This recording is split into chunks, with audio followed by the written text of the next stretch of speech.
आज जो हमने चीज पढ़नी है उसका नाम है determination of e by m of an electron using magnetic field. यानी कि ई बाय एम जो कि इलेक्ट्रॉन के लिए उसकी वैल्यू हमने निकालनी है मैग्नेटिक फील्ड का इस्तेमाल करके। ई बाय एम से क्या मतलब है मेरा? बेसिकली ई का मतलब होता है चार्ज, जबकि एम का मतलब है मैस। मतलब ये सिंबल्स हैं। अब यानी हम क्या करें, चार्ज टू मैस रेशो निकाल रहे हैं। किसके लिए? इलेक्ट्रॉन के लिए। किसका इस्तेमाल करके? मैग्नेटिक फील्ड का इस्तेमाल करके हम निकालेंगे। अब रेशो क्यों बोल रहा हूँ? क्योंकि बेसिकली क्या है, ये डिवीजन में है तो हम इसको रेशो ही पढ़ते हैं। मैग्नेटिक फील्ड से क्या मतलब है? एक मैग्नेट जो होता है वो अपने इर्द गिर्द एक जगह बनाता है जिसमें अगर कोई और मैग्नेट आ जाए तो ये उसके ऊपर फोर्स लगाता है, जिसे हम मैग्नेटिक फील्ड कहते हैं। तो हम बेसिकली मैग्नेटिक फील्ड का इस्तेमाल करेंगे और ये e by m ratio electron के लिए निकालेंगे। क्या फ़ायदा होगा या हमें क्यों ज़रूरत है ई बाय एम रेशियो की? बेसिकली अगर हम ई बाय एम रेशियो निकालेंगे तो पहला जो फ़ायदा है, to understanding how electron interact with electric and magnetic fields. यानी कि जब हम ये वैल्यू निकाल लेंगे उससे हमें एक अंदाज़ा, एक पता चल जाता है कि जो इलेक्ट्रॉन्स हैं वो इलेक्ट्रिक फील्ड और मैग्नेटिक फील्ड में कैसे बिहेव करते हैं, कैसे वो आप कह लें इंटरेक्ट करते हैं।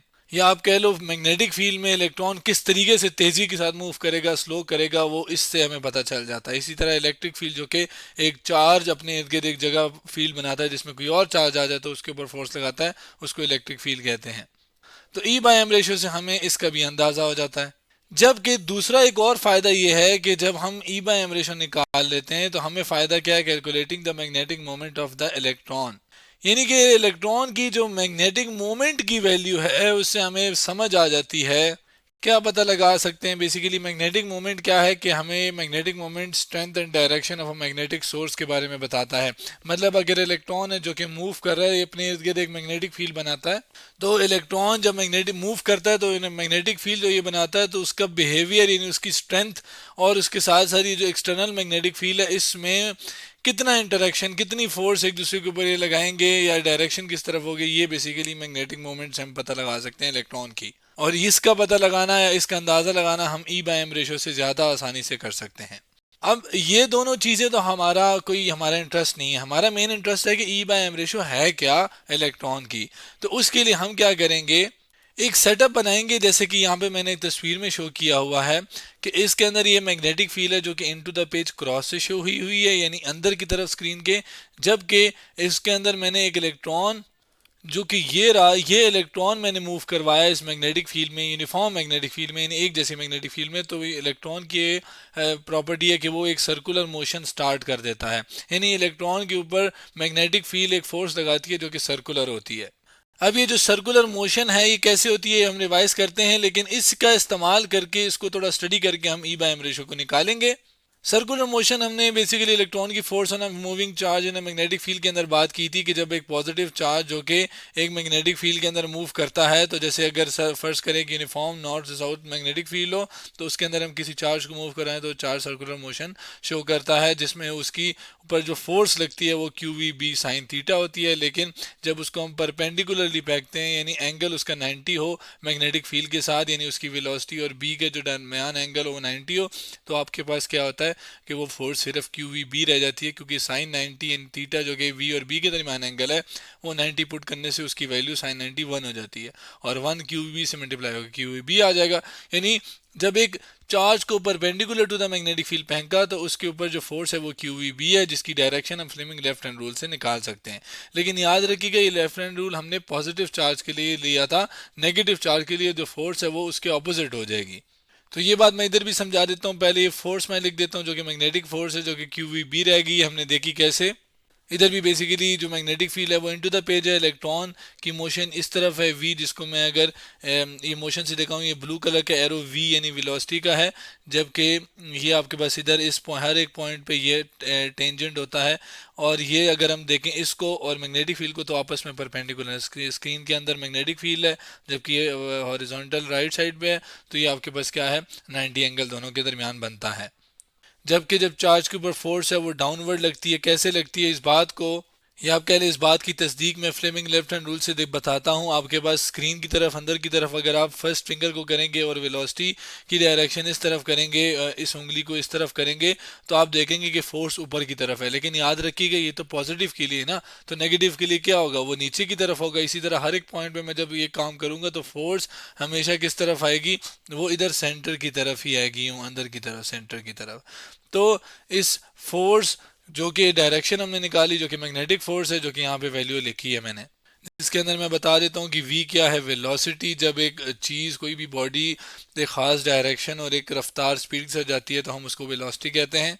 जबकि ये जो b है, ये b आपके पास क्या है, ये मैग्नेटिक फील्ड है। तो यहाँ पे मैं लिख देता हूँ कि b क्या है, मैग्नेटिक फील्ड है। जबकि Q क्या है, वो ऊपर हमने पढ़ा था, वो चार्ज है। लेकिन चूंकि हम इलेक्ट्रॉन को मूव करा रहे हैं तो इलेक्ट्रॉन का जो चार्ज है वो हम किस से शो करते हैं, E से। तो ये आपके पास E, V और B आ गया। तो ये वो फोर्स है जो कि इलेक्ट्रॉन के ऊपर लग रही है। अब अगर ये देखें, ये फोर्स जो क्या है, कर क्या रही है, ये एक बॉडी एक चार्ज को सर्कुलर मोशन में, सर्कुलर एक पाथ में मूव करवा रही है। और जब बॉडी कोई सर्कुलर पाथ में मूव करती है तो हम कहते हैं उसके ऊपर कोई सेंट्रीपिटल फोर्स, जो कि एक जनरल फोर्स है, वो लग रही है। और यहाँ पर कौन लगा रहा है वो सेंट्रीपिटल फोर्स, यानी कौन सी फोर्स की वजह से मैग्नेटिक बॉडी सर्कुलर मूव कर रही है, वो है मैग्नेटिक फोर्स। तो यानी यहाँ पर मैं उसको मैग्नेटिक फोर्स भी लिख देता हूँ। तो यानी ये जो मैग्नेटिक फोर्स है ये जिम्मेदार है इस बॉडी को सर्कुलर पाथ में मूव करवाने के लिए। तो हम कह सकते हैं कि यहाँ पे जो मैग्नेटिक फोर्स है वो as a centripetal force act हो रही है। जबकि सेंटीपीटल फोर्स फोर्स की जनरल जो वैल्यू है वो हम m v square over r लिखते हैं, जिसमें एम क्या है, ये मैस है, जाहिर है यहाँ पर इलेक्ट्रॉन की मैस की बात होगी क्योंकि इलेक्ट्रॉन मूव कर रहा है। आर क्या है, रेडियस है, उस सर्कुलर पाथ का जो रेडियस है उसकी वैल्यू है। जबकि वी हमने देखा है कि वो वेलोसिटी है। आर को यहाँ पे मैं लेबल भी कर देता हूँ, ये अगर सेंटर है तो जो सेंटर से फासला है वो ये वाला आर है, ठीक है, ये आपके पास आर है। अब चूंकि ये वाली फोर्स सेंटीपीटल फोर्स के बराबर है, act as a centripetal force कर रही है, यानी दोनों बराबर होंगी, तो हम क्या करेंगे कि यहाँ पे इस सेंटीपीटल फोर्स की जगह ई वी बी लिख देंगे। तो ये ई वी हो गया और ये साथ आगे बी, और ये बराबर है एज अ सेंटीपीटल फोर्स। तो हम ऊपर से कॉपी करके नीचे इसी को ले आएंगे। अब अगर आप देखें तो यहाँ पर ये वेलोसिटी है, तो ये एक वेलोसिटी जो है ये इस स्क्वायर में से कैंसिल हो जाएगी, क्या रह गया, ई रह गया। और नीचे एम को अगर मैं नीचे ले आऊँ तो ये आपके पास ई बाय एम हो गया। जबकि आपके पास राइट साइड पे बी को उधर डिवाइड कर लूँ, क्यों कर लूँ बताता हूँ। तो ये आपके पास ऊपर वी रह गया, नीचे क्या है, बी और आर। तो देखा जाए तो हमने ई बाय एम तो निकाल लिया, रेशो तो निकाल लिया, लेकिन नहीं, क्यों नहीं, क्योंकि जब ई बाय एम रेशो को मैंने निकालना है तो मुझे ये तीनों चीज़ें पता होनी चाहिए। मैग्नेटिक फील्ड मैं अप्लाई कर रहा हूँ, चलो मुझे पता है कि मैंने कितनी मैग्नेटिक फील्ड लगाई है। आर रेडियस है, मैं इसको भी निकाल सकता हूँ। कि कैसे निकाल सकता हूँ, कि मैं अगर क्या करूं, इस इलेक्ट्रॉन को एक गैस के अंदर मूव कराऊं। जैसे फर्ज करिए एक गैस है जिसके अंदर मैंने इलेक्ट्रॉन को मूव कराया, तो गैस जब इलेक्ट्रॉन मूव करेगी तो गैस उससे इलेक्ट्रॉन उस गैस को आयनाइज करेगी, जिससे एक लाइटनिंग ये शाइन आएगा, ठीक है। अब उससे क्या होगा कि वो जो शाइन है, वो जो लाइट है, उसको अगर हम देखें तो वो सर्कुलर पाथ में ही आएगा, क्योंकि इलेक्ट्रॉन भी सर्कुलर पाथ में मूव करेगा। तो मैं एक फुट्टे से स्केल के मीटर रूल की मदद से मैं इस सर्कुलर का डायमीटर और उस डायमीटर से फिर रेडियस निकाल सकता हूँ। यानी मैं रेडियस भी निकालना मसला नहीं है। मैग्नेटिक फील्ड तो मैं अप्लाई कर रहा हूँ, तो मेरे कंट्रोल में, वो तो आप कह लो हमें पता है उसका। लेकिन इसकी स्पीड या वेलोसिटी कितनी है वो निकालना बहुत मुश्किल है। तो हम क्या करते हैं, इसको थोड़ा ऐसे वर्जन में या ऐसे फॉर्म में लेकर आते हैं ताकि हमारे लिए ई बाय एम रेशो को निकालना आसान हो। कैसे निकाला जाए, हमें पता है कि हम अगर थोड़ा बेसिक में चले जाएं कि फर्स्ट करिए एक सप्लाई है जिससे इलेक्ट्रॉन को मूव करवाया है, ठीक है। इलेक्ट्रॉन खुद ब खुद तो यहाँ पे नहीं आया ना, उसको मूव करवा के हम लेकर आए हैं। तो बेसिकली जो इलेक्ट्रॉन को आपने एनर्जी दी है, मूव करा है, उसके ऊपर काम किया है, जिसकी वजह से उसके अंदर एक मोशन आई है, काइनेटिक एनर्जी, जो कि मोशन की वजह से होती है।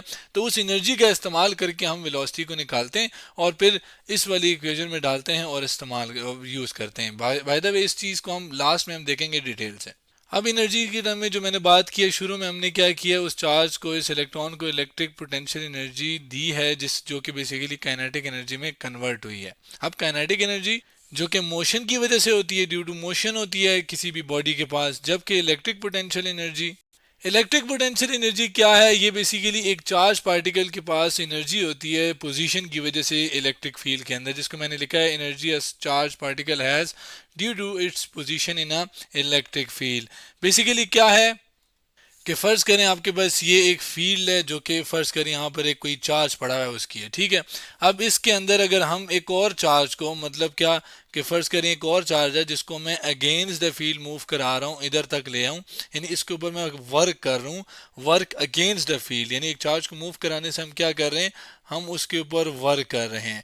और वो वर्क जब मैं इस चार्ज को यहाँ पर लेकर आऊँगा तो ये जब चार्ज इस पोजीशन पे आ जाएगा, जिसको मैं यहाँ से हटा दूँ, तो इसके पास एक एनर्जी स्टोर होती है जिसको हम इलेक्ट्रिक पोटेंशियल एनर्जी कहते हैं, जो कि बेसिकली एक वर्क डन करने से आती है। और फिर मैं कि जब इस चार्ज को छोड़ूंगा तो ये चार्ज जो है फिर वो वापस से इस इलेक्ट्रॉन की तरफ या तो मूव कर जाएगा, या तो इसके ज़ाहिर अगर अगेंस्ट मूव कर रहा हूँ तो ये दोनों ऑपोजिटली चार्ज है, मतलब ये पॉजिटिव है और ये नेगेटिव है, ये अट्रैक्ट होंगे, लेकिन अगेंस्ट द वर्क फील्ड मैंने वर्क किया, पोटेंशियल एनर्जी स्टोर हुआ, छोड़ा तो ये इसकी तरफ मूव हो गया। तो यानी मेरी पोटेंशियल एनर्जी जो इसके ऊपर इसके अंदर थी वो काइनेटिक एनर्जी में कन्वर्ट हो गई। इसी बात को मैं अगर इक्वेशन की फॉर्म में लिखूं तो आपके पास ये जो इलेक्ट्रिक पोटेंशियल एनर्जी जो कि क्यू वी के बराबर है, ये बेसिकली इक्वल हो जाएगी फिर किसके, काइनेटिक एनर्जी के, जो कि होती है half m v square. M mass है, वी वेलोसिटी है, जबकि वी यहाँ पर क्या है, कैपिटल वी क्या है, ये इलेक्ट्रिक पोटेंशियल है। अब इलेक्ट्रिक पोटेंशियल क्या है, जबकि ये by the way Q charge है, और इसको अगर मैं ज़ाहिर इलेक्ट्रॉन की फॉर्म में लिखूं तो ये क्यू की जगह मेरा क्या आ जाएगा, ये ई आ जाएगा, क्योंकि चार्ज ऑफ इलेक्ट्रॉन ई है। इलेक्ट्रिक पोटेंशियल बेसिकली क्या है, ये electric potential energy per unit charge है, यानी एक single per unit charge, single 1 coulomb charge के ऊपर कितनी एनर्जी है, तो ये बेसिकली क्या है, इलेक्ट्रिक पोटेंशियल कहलाता है। अब ये जो इक्वेशन है इसका अब हम इस्तेमाल करेंगे, और ये जो इसके अंदर v है इसकी वैल्यू डाल के हम ई बाय एम रेशो निकालेंगे, जो कि नेक्स्ट आने वाली वीडियो में हम करेंगे। इसमें ज़ाहिर है मैं v की वैल्यू इससे निकालूंगा, उसको यहाँ पुट करूंगा, फिर मेरे पास जो चीज़ें आएंगी वो पोटेंशियल की फॉर्म में आ जाएंगी, जो कि हमारे पास पता होगा, तो हम इसको नेक्स्ट आने वाली वीडियो में मजीद इसकी डिटेल देखते हैं। तो आज हमने क्या किया, determination of e by m of an electron using magnetic field के बारे में बात की, और हमने ई बाय एम रेशो कैसे निकालनी है उसमें काफ़ी हद तक जो स्टेप्स हैं वो कर लिए हैं। आगे नेक्स्ट वीडियो के अंदर हम क्या करेंगे, इसको मजीद डिटेल इसकी देखकर जो पार्ट रह गया वो हम कवर करेंगे। तो आज हमने determination of e by m of an electron using magnetic field के बारे में पढ़ा।